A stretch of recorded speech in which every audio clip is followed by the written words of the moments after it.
திண்டுக்கல் மாவட்டம் வேடச்சந்தூர் தெற்கு ஒன்றிய திமுக செயலாளரும் தொழிலதிபருமான வீரா எஸ்.டி. சாமிநாதன் இன்று காலை மர்ம நபர்களால் கத்தியால் குத்தப்பட்ட சம்பவம் பெரும் பரபரப்பை ஏற்படுத்தியுள்ளது.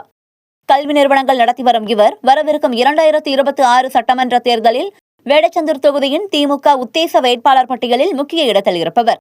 இன்று காலை தமுத்துப்பட்டியில் உள்ள தனது தோட்டத்து வீட்டில் இருந்தபோது அவரை சந்திக்க வந்த எரியோடு மதனம்பட்டியை சேர்ந்த மணி என்பவர் சாந்தமாக சால்வை அணிவிப்பது போல் நடித்து அதில் மறைத்து வைத்திருந்த கத்தியால் சாமிநாதனின் கழுத்து பகுதியில் சரமாரியாக குத்தினார்.